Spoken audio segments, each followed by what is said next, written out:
दोस्तों, लोकतंत्र का तमाशा बनाने के दौर में नया फॉर्मूला है कि विधायक से इस्तीफा दिलाओ, अपनी तरफ लाओ। कई बार मंत्री बनाया जाता है, फिर चुनाव लड़ाया जाता है और जनता को कहा जाता है कि देखिए, इसको वोट दोगे तो आपका काम हो जाएगा, वरना क्षेत्र पिछड़ जाएगा। लेकिन यूपी के घोसी विधानसभा की पब्लिक ने उपचुनाव में डबल इंजन सरकार और इस फॉर्मूले को जबरदस्त तमाचा मारा है। नमस्कार दोस्तों, मैं हिमांशी कश्यप आपके साथ, आप देख रहे हैं जनता की आवाज। आगे बढ़ने से पहले इस वीडियो को लाइक करें, शेयर करें और अगर पहली बार जनता की आवाज न्यूज चैनल को देख रहे हैं तो चैनल को सब्सक्राइब भी करें और घंटी जरूर बजाएं, चैनल की भी और सरकार की भी। आज की नेशनल मीडिया के मुकाबले में जनता का साथ दीजिए और उसकी ताकत बनिए, जनता की आवाज बनिए और हो सके तो इसके लिए चैनल को ज्वाइन भी करें।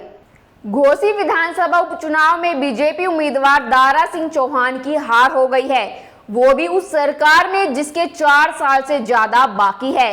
वहां पर उपचुनाव हारना एक तरह से योगी सरकार को बड़ा झटका है और साथ ही दल बदलने वाली राजनीति को भी करारा तमाचा है। दारा सिंह चौहान को सपा उम्मीदवार सुधाकर सिंह ने बुरी तरह हरा दिया और यही हार बीजेपी को बर्दाश्त नहीं हुई। इतने बौखला गए कि आप खुद ही देख लीजिए क्या क्या तक कह डाला। अगर एरिया पाकिस्तान वाला है तो बक्से जब खुलते हैं तो लगता है पाकिस्तान जीत रहा है, और जब एरिया हमारे लोगों का आ जाता है तो पता चला वो गायब हो जाते हैं। सुना आपने, संजय निषाद एनडीए का हिस्सा है, बीजेपी के साथ में गठबंधन में है। निषाद पार्टी के प्रमुख है संजय निषाद और ये कह रहे हैं कि अगर एरिया पाकिस्तान वाला है तो जब बक्से खुलते हैं तो लगता है कि पाकिस्तान जीत रहा है और जब एरिया हमारे लोगों का आता है तो पता चलता है वो गायब हो जाते हैं। कितनी लोकतंत्र की तौहीन करेंगे ये लोग। एक हार होते ही लोकतंत्र को जैसे सीधा पाकिस्तान में उठाकर भेज देते हैं। इतनी भी क्या हार को लेकर बौखलाहट है, एक हार तो कम से कम आपको पचा लेनी चाहिए। इतनी बौखलाहट किस बात की है? अगर कहीं पर आपकी जीत नहीं हुई तो इसका मतलब पूरा एरिया पाकिस्तान बना पड़ा है।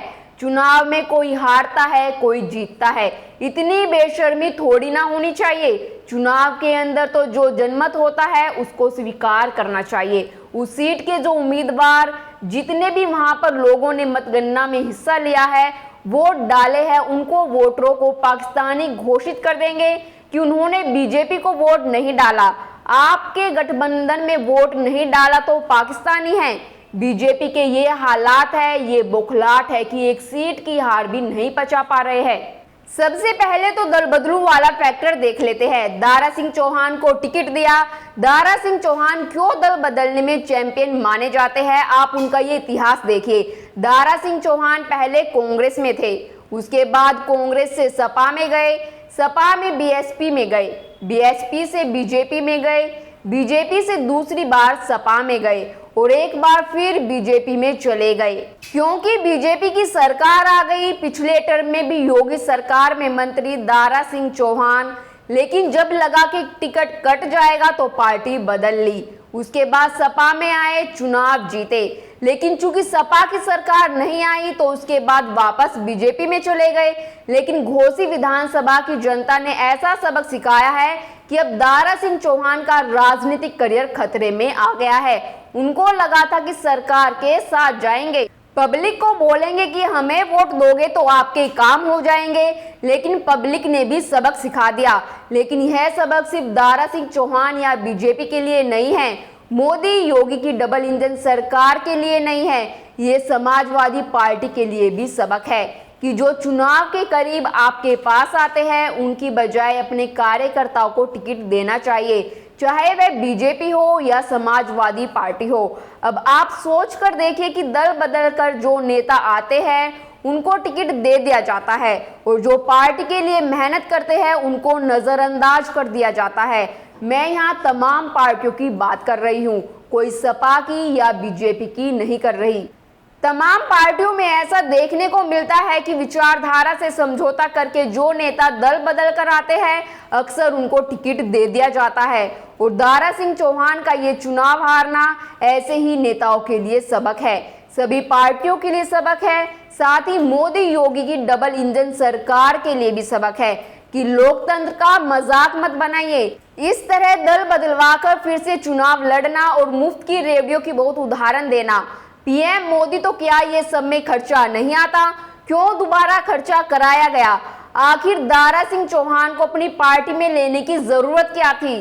कोई जबरदस्ती तो आए नहीं होंगे, आपकी डील हुई होगी, आपकी बात हुई होगी कि विधानसभा से इस्तीफा और हमारे साथ आइए, चुनाव लड़ेंगे, आपको विधायक बनाएंगे, आपको मंत्री बनाएंगे।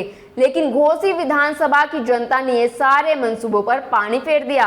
अभी से ये हालत है इनकी, सोचिए जरा 2024 में जब हार जीत होगी और 2024 में अगर देश भर से सफाया हो गया तो कहीं देश का नाम पाकिस्तान ना घोषित कर दे। इस तरह से अभी जब इनकी लड़ाई चल रही है कि इंडिया पाकिस्तान, ये इंडिया भारत इस नाम पर जो वो बहस छिड़ी हुई है, तो कहीं अगर 2024 में बीजेपी पूरे देश से हार जाए तो क्या सरकार जी पूरे देश को पाकिस्तान घोषित कर देगी?